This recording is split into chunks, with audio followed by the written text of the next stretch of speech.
함께 보실 하나님의 말씀은 구약 성경 느헤미야 8장 1절에서 5절까지 말씀입니다. 구약 737쪽에 있는 느헤미야 8장 1절에서 5절까지 말씀, 저랑 여러분 한 절씩 교독하고 마지막 절은 함께 읽겠습니다. 이스라엘 자손이 자기들의 성읍에 거주하였더니 일곱째 달에 이르러 모든 백성이 일제히 수문학 광장에 모여 학사 에스라에게 여호와께서 이스라엘에게 명령하신 모세의 율법책을 가져오기를 청하매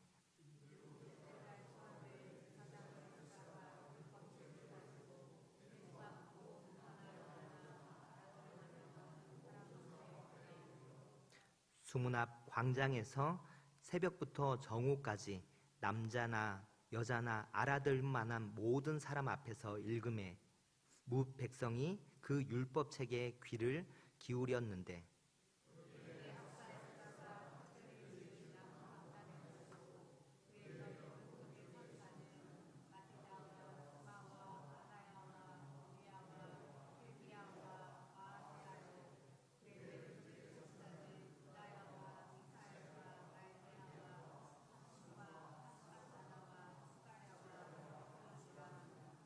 함께 읽겠습니다. 에스라가 모든 백성 위에 서서 그들 목전에 책을 펴니 책을 펼 때에 모든 백성이 일어서니라. 아멘. 오늘 말씀을 시작할 때 잠깐 제 간증을 하고 좀 시작하려고 합니다. 짧습니다. 제가 고등학교 2학년 10월부터 교회를 나가기 시작했습니다. 그런데 1년 반 정도 지났을 때 이제 대학교 1학년이 되었을 때 그때 예수 그리스도를 나의 구주 나의 하나님으로 이제 믿어지는, 예수 그리스도가 나의 구주 나의 하나님으로 믿어지는 은혜가 있었습니다. 그런데 그날부터 제 속에서 두 마음이 계속해서 싸우기 시작합니다.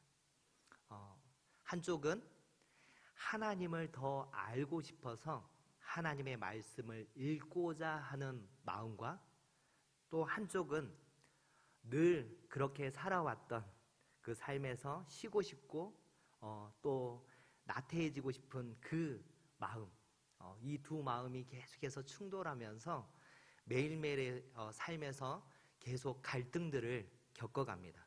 그런데 감사하게 매일매일 선택을 해가는 게 하나님의 말씀을 읽는 것을 선택해 갑니다. 그러면서 하나님의 말씀을 읽는데 내 속에서 뜨거운 마음들이 일어나는 거예요. 그러면서 하나님이 어떤 분인가 라고 하는 그 궁금증이 계속해서 더 많이 일어나고 또 말씀을 읽게 되고 하면서 때로는 눈물도 흘리고 말씀 속에서 그렇게 하나님을 만나가는, 저는 이것을 제 부흥의 시간이었다라고 얘기를 합니다. 그 부흥의 시간을 경험해 갑니다. 말씀 속에서 하나님을 알아가는 그 기쁨을 누리는 것, 그것이 제 인생에서 누려갔던 영적 부흥의 경험이었습니다. 부흥은 무엇이냐면 쇠퇴했던 것이 다시 일어나는 것을 뜻합니다. 부흥을 영어로 하면 리바이벌이라고 합니다. 무슨 뜻이냐면 다시 살아난다 라고 하는 의미를 가지고 있습니다. 성경 말씀에서는 이 부흥에 대한 부분을 소성케 되다 라고 하는 말로 이야기를 합니다. 죄로 죽었던 내가 살아나는 것이고 깨어져 있던 하나님의 형상이 다시 회복되는 것, 이것이 부흥입니다. 사랑하는 성도 여러분, 어떻습니까? 여러분의 삶 속에서도 이 부흥을 경험하고 계십니까? 오늘 말씀 속에서는 저처럼 개인적인 부흥은 아니고 이제 민족적인, 이 나라 전체가 전체 안에 영적 부흥의 운동이 일어나는 말씀이 오늘 말씀에 나오고 있습니다. 말씀은 8장 1절부터 5절까지 읽었지만 느헤미야 8장 전체의 말씀을 함께 살펴보려고 합니다. 하나님께서는 느헤미야에게 주신 비전이 무엇이라고 지난번에 말씀드렸냐면 이스라엘 공동체 회복이었다라고 말씀드렸습니다. 하나님께서 느헤미야에게 주신 비전이었습니다. 그것을 붙들고 느헤미야는 성벽 재건 이후에 또 중요한 사람들을 세워가는 일을 했습니다. 하지만 이스라엘 공동체의 회복을 위해서 이제 중요한 일을 해야 되는데 그 텅 비어버린 백성들의 마음을 채워줄 영적인 양식을 공급해야 되는 이 필요들이 눈에 보이는데, 그러나 총독 느헤미야는 이 일을 그가 할 수 있는 일은 아니었습니다. 그런데 놀라운 일이 일어납니다. 분명히 공동체의 영적 회복을 위해서는 두 가지가 반드시 필요한데, 첫째는 먼저는 뭐냐면 말씀을 받는 사람의 마음이 준비되는 것이고, 둘째는 영적 양식을 준비하여 먹여줄 수 있는 사람. 이렇게 첫째는 억지로 할 수 없는 이 스스로 그것을 먹고자 하는 마음이고, 둘째는 그러한 사람을 준비하는 데에 오랜 시간이 걸려야 하는 이 엄청난 이 필요의 두 가지 필요에 앞서 하나님께서 놀랍게도 총독 느헤미야가 어찌할 수 없는 이 일을 느헤미야 8장에서 이루어 가십니다. 1절을 보면 누가 시킨 것도 아닌데 백성들이 스스로 하나님의 성전인 수문 앞 광장으로 모여들기 시작합니다. 누가 시켜서가 아닙니다. 백성들이 먼저 영적 필요를 느끼고 수문 앞 광장으로 몰려들고 있습니다. 그리고 모세의 율법, 하나님의 말씀 들려주기를 청합니다. 누구에게요? 네, 학사 에스라에게. 14년 전에 2차 포로 귀환민을 데리고 예루살렘으로 돌아왔던 에스라입니다. 그는 대제사장 아론의 셋째 아들인 엘르아살의 후손으로 바벨론 포로 시절 때부터 계속해서 모세의 율법, 이 사본을 가지고 계속해서 이 율법을 연구해 왔던 사람입니다. 그래서 그를 학사, 서기관이라고 사람들은 부릅니다. 100년이 넘는 포로 생활을 하는 동안에 이스라엘 백성들은 바벨론과 페르시아의 세속적인 문화와 지식에 깊이 물들어 버렸고, 또 그래서 옛날 유대인들의 생활을 지배했던 이 하나님의 말씀, 이 모세의 율법이 무시되고 가볍게 취급되었을 때에도 이 에스라는 절망적인 상황 가운데서도 하나님의 말씀을 연구해 왔습니다. 하나님께서는 자신의 백성들의 그 말씀으로 다시 회복시키기 위해서 일찍부터 하나님께서 이 영적 지도자를 친히 준비해 오셨습니다. 공동체의 영적 회복을 위해서 필요했던 이 두 가지. 첫 번째는 백성들 스스로가 그렇게 말씀을 갈급하며 나아오려고 하는 그 마음이었고, 두 번째는 이 말씀을 가르칠 사람입니다. 그런데 이 일을 하나님이 이루어 가십니다.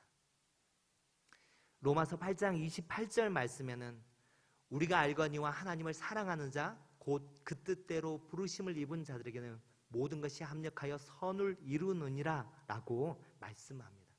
이 말씀처럼 모든 것이 지금 딱딱 맞춰서 하나님의 때에 하나님의 방법대로 하나님이 선을 이루어 가시는 그 모습이 이루어지고 있습니다.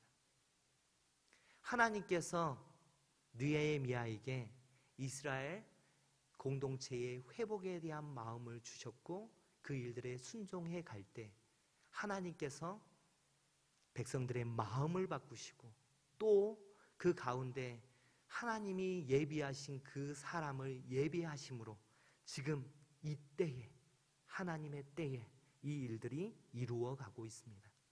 2절을 보면 이들이 이렇게 하나님 앞에 나아오는 그 때가 언제이냐면 7월 7째 달이라고 얘기를 합니다. 이때 나팔절입니다. 나팔절은 히브리 달력으로 7월 1일에 행해지는 것이고, 이 7월 1일 날 원래 절기상으로는 7월 1일에 나팔절이 있고 7월 10일에는 1년에 한 번 있는 대속죄일이 있습니다. 그리고 7월 15일부터 22일까지는 이 한 주간 초막절이 진행되어야 하는 것입니다. 그런데 이전까지 이렇게 절기가 지켜지지 못했어요. 하지만 그들에게 있어서는 이 7월이 무엇이냐면 우리에게 있어서의 1월인 것처럼 이들에게는 7월이 새해입니다. 그래서 새해를 시작하면서 하나님의 말씀으로 시작하고자 하는 그 마음들을 하나님께서 주셔서 지금 수문학 광장 앞으로 나오게 된 것입니다. 그런데 나와왔는데 어떤 사람들이 나와왔습니까? 남자와 여자와 알아들을 만한 모든 사람이, 다시 말하면 말귀를 알아들을 만한 사람은 다 모였습니다. 갈급한 마음을 가지고 하나님의 말씀을 듣기 위해 모두가 다 나왔습니다. 다른 지역에 있던 그 사람들도 각처에 자기가 살던 그곳으로 갔던 그들도 지금 이 날에 다 모여서 하나님의 말씀을 듣고자 합니다. 그리고 이들이 듣고자 할 때 새벽부터 나왔는데, 이 지역은 중동은 낮에 굉장히 덥지 않습니까? 그래서 활동들을 하는 것이 해가 뜨기 전에 새벽부터 그 일들을 해갑니다. 중요한 일을 해가는 그 시간이 언제이냐면 새벽입니다. 하루를 시작하는 그 부분들도 있겠지만 이들에게 있어서는 중요한 일을 행하는 그 시간이 새벽입니다.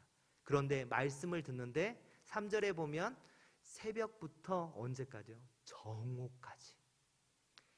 해가 너무 뜨거워서 더 이상 있을 수 없을 그 시간 정오까지 약 6시간의 그 시간 동안 하나님의 말씀을 들어갑니다. 하나님의 말씀이 한마디라도 더 들으려고 하는 이들의 마음과 또한 하나님의 말씀을 한마디라도 더 들려주고자 하는 에스라의 마음이 함께 만나서 지금 불꽃이 튀기고 있는 이 현장이 이 수문 앞 광장입니다. 삼하는 마음으로 말씀을 들으면 그들 가운데 믿음이 생기고 지혜가 생기고 용기가 생기고 평안이 찾아옵니다. 이것을 이들이 지금 경험하고 있습니다. 4절부터는 이 부분을 조금 더 구체적으로 설명하고 있는 모습입니다.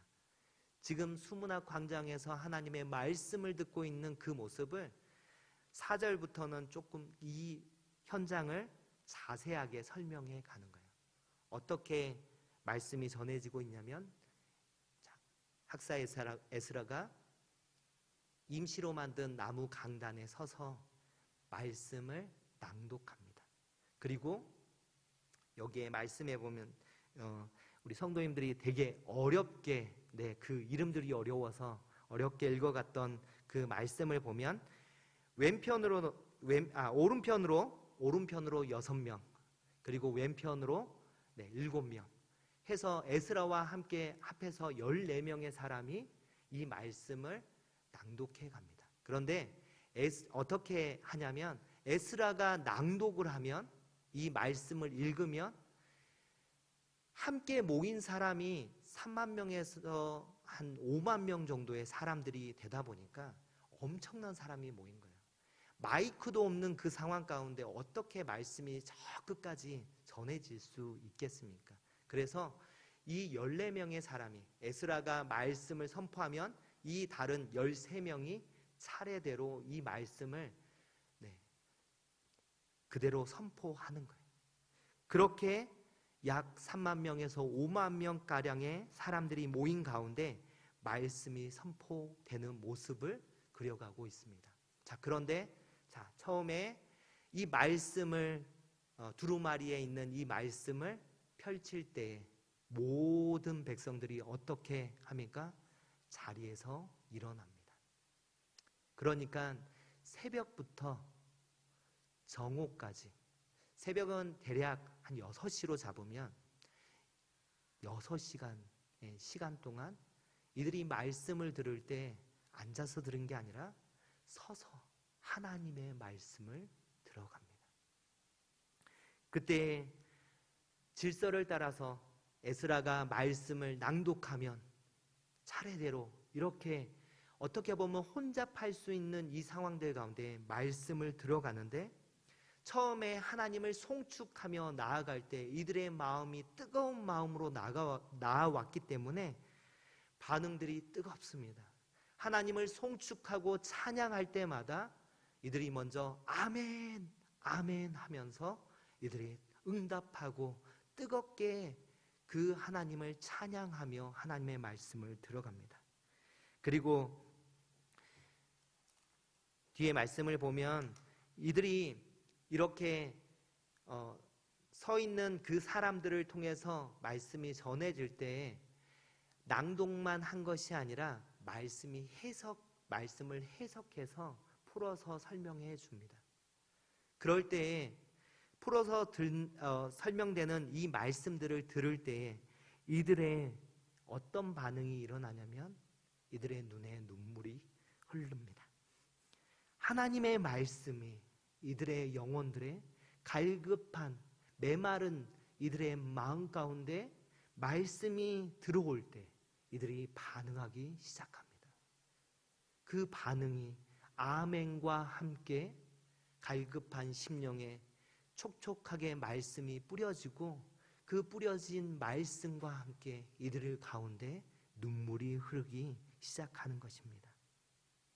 이스라엘 백성들의 눈물은 영적으로 도전받은 그들의 회개의 눈물이었으며, 또한 그동안 자신들이 하나님의 말씀대로 살지 못해서 나라를 잃고 오랜 포로 생활의 수치를 겪고 돌아왔다는 사실을 알게 되자 지난 날을 저지른 그 죄악의 그 모습들을 스스로가 자책하며 뼈저리게 이렇게 회개하는 그 눈물이었을 것입니다. 또한 이들의 눈물은 하나님의 은혜에 대한 감사의 눈물이었고, 자신들의 죄에도 불구하고 하나님의 은혜로 이제 다시 고국에 돌아와 성벽을 재건하고 성전도 다시 세우며 다시 이들의 삶 가운데서 새 삶을 시작하게 된 것에 대한 감사의 눈물이었을 것입니다. 이들에게는 또한 이 눈물이 새로운 결단의 눈물이었을 것입니다. 이제 다시는 옛날처럼 범죄하지 않고 하나님의 말씀대로 살겠습니다. 다시 죄악된 옛 모습으로 돌아가지 않고 포로로 끌려가 그렇게 하나님 앞에 매맞았던 그 모습으로 돌아가는 것이 아니라 다시 하나님의 말씀으로 돌아와 부흥된 하나님의 말씀, 하나님의 백성다운 모습으로 회복된 그 모습으로 살아가겠다라고 하는 결심의 눈물이었을 것입니다. 이들이 울어가니까 지도자들이 깜짝 놀라요. 그러면서 우는 이 백성들을 달랩니다. 지금은 주의 날이니, 축제의 날이니 울지 말라고 그렇게 이야기를 합니다. 그래서 먼저 레위인들이 백성들 사이를 다니면서 오늘은 성일이니 조용히 하고 근심하지 말라고 그렇게 격려하고, 총독 이 느헤미야도 백성들을 격려합니다. 이것이 11절에 이렇게 나와 있죠. 11절을 보시면 레위 사람들도 모든 백성을 정숙하게 하여 이르기를 오늘은 성일이니 마땅히 조용하고 근심하지 말라 하고, 느헤미야가 얘기하는 것은 10절입니다. 느헤미야가 또 그들에게 이르기를 너희는 가서 살찐 것을 먹고 단 것을 마시되 준비하지 못한 자에게는 나누어 주라. 이날은 우리 주의 성일이니 근심하지 말라. 여호와를 인하여 기뻐하는 것이 너희의 힘이니라 하고 라고 말씀합니다. 여기에서 특별히 이 느헤미야가 말하고 있는 이 엄청난 참 고백이 있습니다. 이 말이 무엇이냐면 여호와를 기뻐하는 것이 너희의 힘이니라. 하나님의 사람들이 하나님이 주시는 영적인 기쁨을 누릴 때 그것은 세상이 감당치 못할 그럴 능력과 힘이 됩니다. 하나님은 항상 기뻐하라라고 우리에게 말씀합니다. 그것은 말씀을 가까이 하는 자들에게 나오는 하나의 모습이 늘 여호와로 기뻐하는 모습이기 때문에 그렇습니다. 말씀으로 변화된 사람은 하나님을 제대로 알고자 하는, 하나님을 알고자 하는 마음이 있고, 또한 그 알고자 하는 마음으로 하나님의 말씀을 읽어갈 때에 여호와로 기뻐하게 됩니다. 하나님을 만나면 이 기쁨으로 가득 찰 것이고, 우리의 삭막한 우리의 마음들 가운데 촉촉한 단비로 하나님의 말씀이 적셔집니다.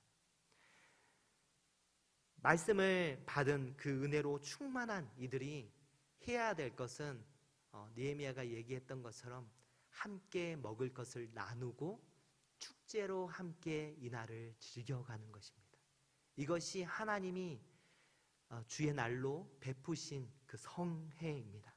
그 성회로 나아가는 이들 가운데 단지 말씀으로 그냥 듣고 눈물만 흘리는 것이 아니라 자기의 것을 옆 사람과 함께 나누며 함께 기뻐하는 그 일들 가운데 이들이 이전에 경험하지 못했던 그 일들을 해갑니다. 근 100년 전 한국교회 초창기 때에 사경회라는 성경 공부 모임이 있었습니다. 그 사경회 때 먼 시골 마을 그곳에서도 자기 먹을 것을 싸서 그 말씀을 듣고자 하는 그 사모함으로 말씀 공부를 가고, 또한 그 말씀 공부 중간에 같이 밥을 함께 나누며 먹던 이 모습이 지금 이 느헤미야 8장 가운데서도 펼쳐지고 있습니다. 한국 교회의 부흥은 이때 시작되었습니다. 말씀 사경에 말씀을 사모함으로 나아오는 그때에 그 말씀을 먹고 기쁨으로 하나님의 말씀 가운데 순종하며 나아갔던 이들의 모습으로 인하여 하나님께서 이들을 통하여 부흥의 원동력이 되게 하셨고, 말씀으로 사람들을 변화시킬 뿐만 아니라 모든 사회를 하나님이 변화시켜 나아갔습니다. 오늘 말씀 가운데서 8장에서 이 말씀으로 끝나지 않고 이제 지도자들이 다시 말씀을 듣고자 찾아옵니다. 이어서 그 말씀을 이어서 읽어가는데 마침 어떤 말씀이 나오냐면 초막절 말씀이 나옵니다. 이제 시기적으로 원래 절기상으로 나팔절 이후에 이 초막절을 지켜가야 되는 절기가 가까워 왔는데 마침 읽은 말씀이 이 초막절에 대한 말씀입니다. 말씀이 읽혀지고 낭독될 때 이 말씀을 듣고 이들이 여호수아 때부터 지켜지지 않던 이 초막절을 이들이 드디어 초막절을 지켜갑니다. 일주일 동안 이 나뭇가지로 천막을 만들고 그것을 만들어서 광야 40년 동안 하나님께서 그 광야 가운데 행하시고 베푸셨던 그 은혜들을 누려가는 시간을 실질적으로 해봅니다. 이들이 말씀을 순종하여 나아갔을 때 이들 안에 또 다시 기쁨을 경험해 갑니다. 말씀을 듣는 것에서 끝나는 것이 아니라 말씀을 실제 삶에 적용해 보았을 때 이들은 이전에 경험하지 못했던 그 기쁨을 누려가는 것을 오늘 말씀을 통해서 보게 됩니다. 이스라엘 백성들은 크게 즐거워합니다.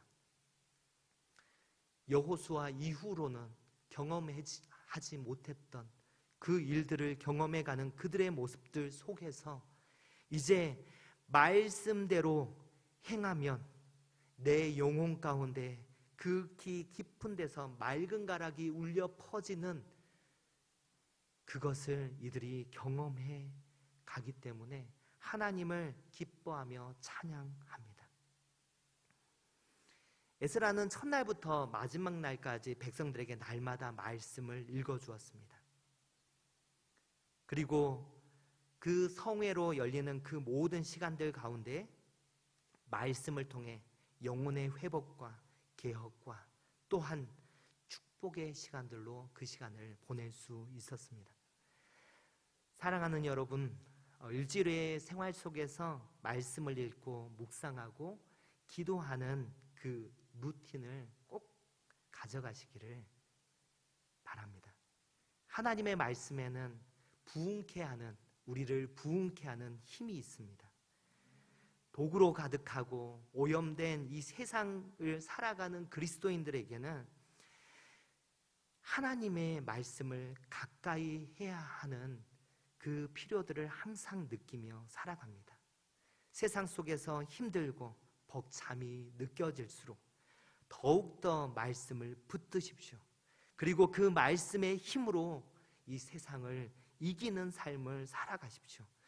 하나님의 말씀이 우리에게 능력과 힘과 회개와 가치관의 변화와 담대함과 평화를 줄 것입니다. 우리 사천교회의 모든 성도님들이 하나님의 말씀으로 진정한 부흥의 문을 열어 가시기를 주님의 이름으로 축원합니다.